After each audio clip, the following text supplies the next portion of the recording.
What's good with the YouTube of Convicts Perspective? It's your boy Flacco coming live and direct with a little bit of energy this morning. We've been requested over and over again to discuss gang tattoos or criminal organization tattoos. So I'm going to give a brief breakdown. And first and foremost, there's one that you guys have kept on asking over and over again. And you guys have asked about the NF trademark symbol, the sombrero with a machete going through it and the drips of blood. So first and foremost, for you guys to understand, the one who actually drew this drawing years ago was a Filipino NF member named Rodney Sharky Cerro, who had been an NF member that was recruited in the early 70s. And I'm going to give an estimated time frame of when this drawing was taken over as far as the NF symbol, probably around 1972 to 1973. Sharky, on the other hand, was killed in DVI by two MA members. Spider Arriaga, I believe, and another individual named Manuel. This happened in 1974. But when he drew this first symbolic tattoo, the sombrero that everybody has seen on numerous familianos, it was to identify first the sombrero represented the Mexican culture. The machete represented the armed existence against the armed resistance in struggle. And the blood was basically for the blood that has been shed. And this trademark has been a symbol and tattoos you'll see on numerous familianos. You see it on Corny. You've seen it on other NF members that have had this tattoo for years. And so I'd say, like I said before, it probably took full probably in the early 1970s. And I thought what was really interesting about it was drew by a Filipino NF member. And so that's been around for approximately 50 years. Okay, other tattoos that you will see that are symbolic, right? As far as we'll go into the Nuestras one. And the Nuestras trademark tattoo was an eagle, right? Which represented the grace and power and the strength of the struggle. It had a dagger in its mouth. Live by the sword, die by the sword. For the blood that must be shed. And in one claw of this eagle, you had a sombrero, which represented Nuestra Raza, as far as the heritage, the culture of La Raza Norteño or Nuestra Raza Unida, or however you want to call it. This was a tribute to their own particular movement. And in the other claw, you would have a Bible, which represented the bylaws of the Nuestra Raza, the 14 bonds, the format, and all the educational systems that the Nuestra Raza would apply themselves on a daily basis to secure, educate, and establish these lines. And then on top of that Bible, wrapping around it would be a red paño, which the red paño was pretty much simple. It was for the blood that's been shed. So this was what the Nuestra Raza undertook as a symbol. Now, there's another Nuestra Raza symbol that very, very few have, and it's also in tribute to its alignment with the Nuestra Familia, which was the same tattoo as the Nuestra Familia as far as the sombrero, but instead of it having a sword going through it, it would have a scorpion going through it, and it would have a tail that had 14 balls and then one stinger representing the 1-4. And this was a symbolic tattoo of the Nuestra Raza, right? And see, back then you'd also see a lot of OGs, right? And our members and NF members, a lot of them would have tattoos in certain spots. Boom, a star up here would be a very common trademark. And what that would usually represent was a symbolic of an individual that's done a pegada, that was politically committed. In other words, he was tipped up. And so the symbols of having a star back then could mean like basically two things. One, either you did a pegada, because you would have homeboys that would have a star and they would leave it blank. And so the thing for that back then was the initiative that they were going to be the first soldado that was going to put in work. And you'd also have a lot of NF members that have numerous stars on them as well. So the star was something that was adapted by both sides. You know, you'll see them in different locations. You'll see them blasted on people's face. Forehead was a real common one for high-ranking NF members, as well as later on the NR adapted the same thing out there on these main lines. Now, other common tattoos that you would see from NR members at that time would be NR, which would symbolize the NR, Nuestra Raza, right? XIV stars. These were all symbolic trademarks of someone who represented the NR, as well as weather birds were also a common thing back in the early 80s and even in the 70s to identify with the struggle of the people behind the wall for equal rights, equal justice, to secure, educate, and establish these líneas. So you both see both familianos and NR members, and even later on, it was common for regular Northerners and Norteños to get these weather birds.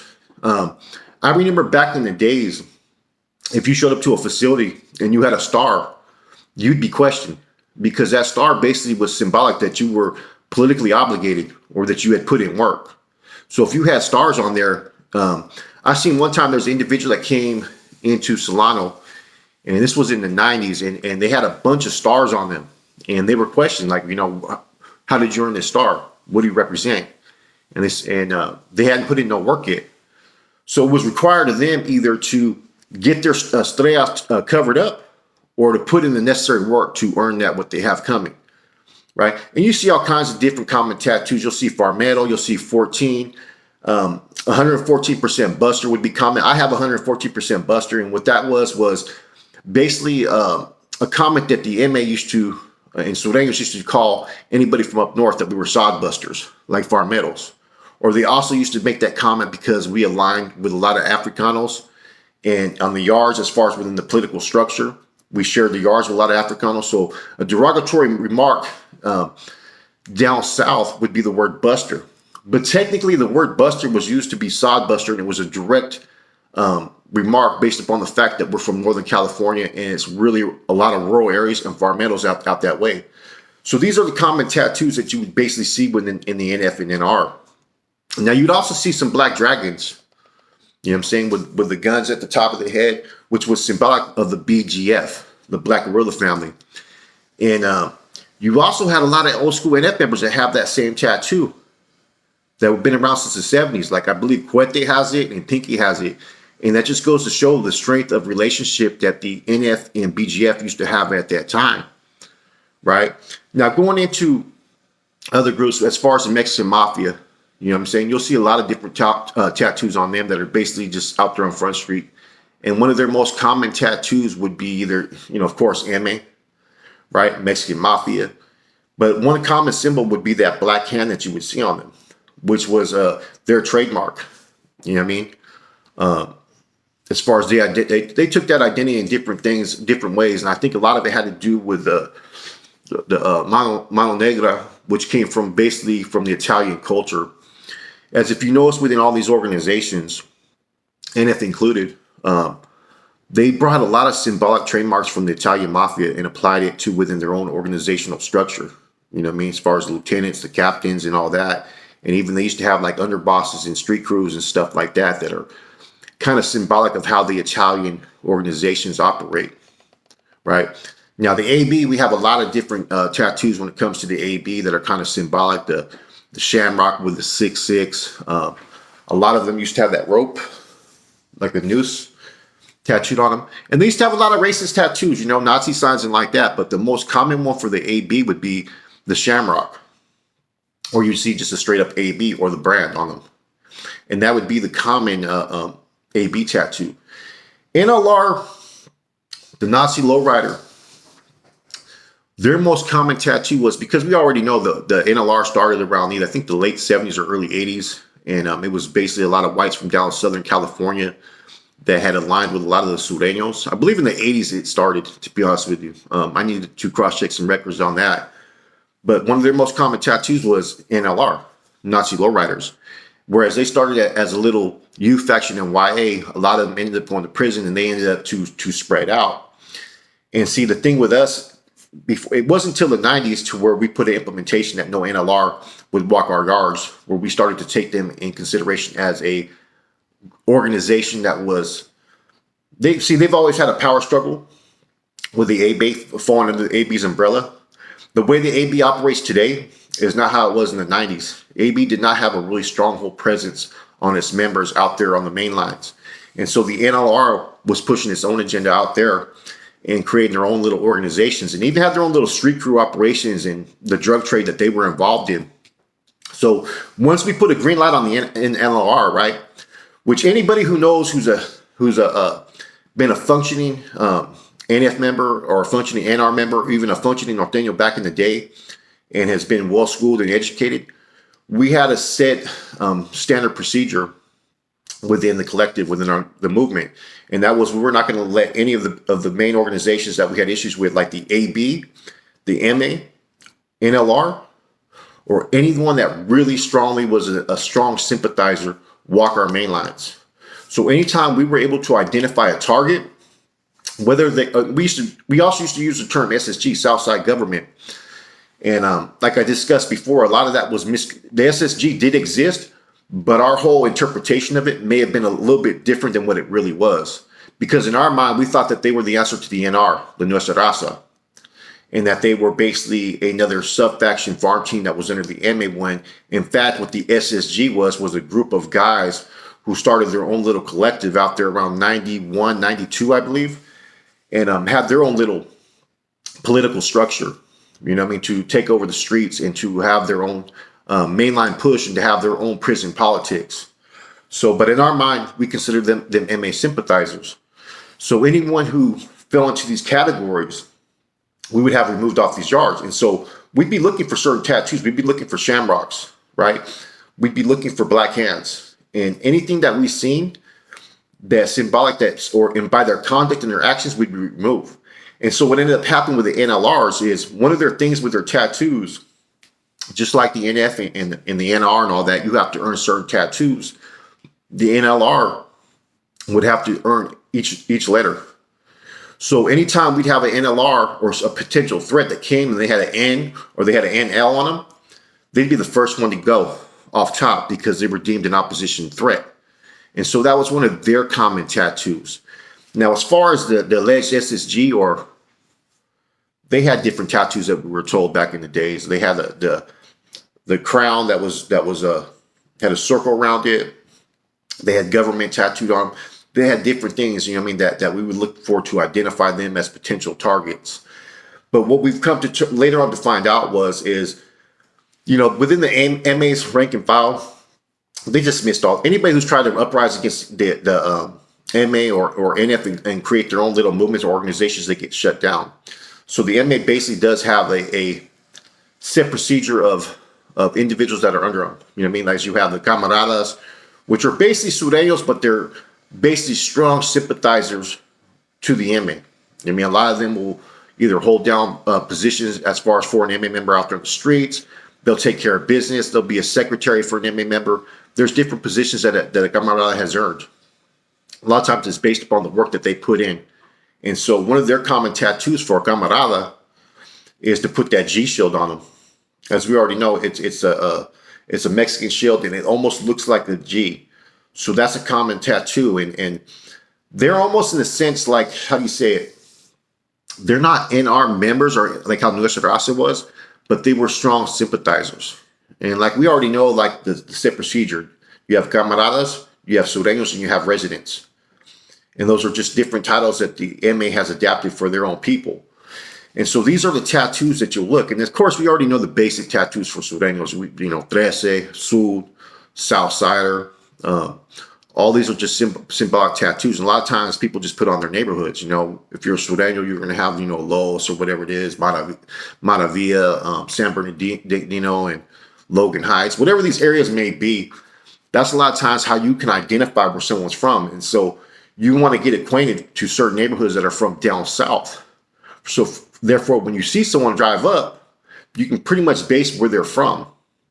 And a lot of Sureño neighborhoods are more recognized than others. So when you have different individuals from different Sureño neighborhoods in the system, you start looking for things, okay, like 18th Street or Hazard or City Terrace. You start looking for Lennox. All these different barrios you start looking for because some of them have been more controlled or influenced by MA members, as opposed to certain Sureños that are from some small towns, like, you know, out there in Riverside or different areas to where they may not have as a presence from Mexican Mafia members. So these are all things that you start to identify with.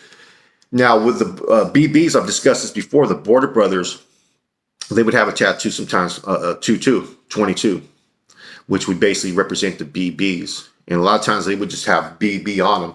And a lot of times what you would look for would be certain tattoos that are symbolic that are from towns that are from down along the border, because the BB's original recruitment basis was all the cities, like I said before, from TJ to Juarez, Mexicali, all these different areas is where the BB first recruited. Eventually, they started to recruit in all Mexico, but its first alignment when they created this organization was basically to unite all those that were along the border, right? Because they had basically a different stilo to them. If anybody knows that's been to prison, the vices also be sweat tripping, man. Southern Mexico versus northern Mexico, and they don't call it Norte or Sur. It's just that they're from different areas. You know what I mean? Like you have the people from Chiapas and Oaxaca and all that, and you have the people up here from Juarez and all that. And then you have the people that are centralized that are DF, Chilangos. So they have their own little power struggles going on, man. But those are the tattoos that you would look for. Let me see if there's any other tattoos that I'm missing. The TS, the TS, just, you guys have all seen that TS symbol, the T with the S and the serpents and all that, man. That's been a common trademark for years that they've adapted since the 70s. I don't know too much about the TS. I do have a potential future interview with a TS member that was pulled in the 70s and did 27 years. And so he personally knew like Kilroy and Mundo, and Crackers was actually a close friend of his. And we plan on doing an interview. So when I get to that time frame, I'll make sure to touch on that. But these are the main tattoos, man, that you're going to see in any of these criminal organizations. And a lot of these tattoos, like I said, we started to take out there in the streets, like the stars and the estrellas, you know what I mean? And nowadays I've seen on social media, you got these youngsters with stars blasted on them and Huelga birds and all this stuff. And during my time era, I have all those tattoos, man. I have Nuestras tattooed on me. I have NR. I have a star. I have a Huelga bird. All these tattoos, you had to earn it one time. And nowadays, I'm seeing people who haven't even been to prison, and they're putting stars blasted on their face and stuff. And it's kind of like, wow, whatever happened, man? A lot of times it makes me wonder, like, who's taking control? Who's authorizing this stuff? But that's not for me to really trip on, man. It's just during my time era, you had to put in work. You couldn't just put in certain tattoos. And a lot of that was done by all these different other groups, man. And the whites in general, the wood cars, you would see different ones from like, Wolfpack would have that Nevada, University of Nevada symbol on them, or they would have Wolfpack top tattooed on them. And then you'd have P9, Public Enemy, number one. They would have basically P9 tattooed on them. And different whites would have different tattoos as far as like they'd have SWP on them, Superior White Power, or White Pride on them, or White Power tattooed on them, or Nazi symbols, and all kinds of skulls and Vikings and stuff like that to pay tribute to they believe their Viking heritage. And there would be different ones. I mean, that would be a trip, as far as like some of the swastikas, because I would trip that you see some people from Ireland in different areas that were oppressed by Germany walking around with swastikas. But like I said, that's not my political business back then. So it's neither here nor there. Okay, anyways, man, this is just a brief analysis, to talk about the different tattoos. I knew that you guys were interested in the NF sombrero that a lot of familianos had. So I decided to give a brief breakdown of that, discuss the different Nuestras symbols. There's probably a lot of other tattoos that were being put on individuals back in the 70s and 80s that I haven't discussed. The BGF one, as we know, the dragon, the two guns that cross over. You'd see tattoos like Vanguard on a lot of individuals because there was a crew called Vanguard. Then you'd have like Bloodline, and you had Blue Magic and CCO, Consolidated Crip Organizations, and they all had different tattoos that symbolized their own little push, man. Like I said, in the 80s, a lot of these factions blew up, and you would start to see different ways in how they were able to recognize themselves in different tattoos that they undertook. Nowadays, you see a lot less of that, but you have the basic tattoos that have always been there, like the XIV, Sur, Norte, Buster, whatever it may be, man. Those are certain tattoos that within the Norteño, Sureño culture, you're always going to see. It hasn't changed. That said, man, it's your boy Flacco. You guys have a good one.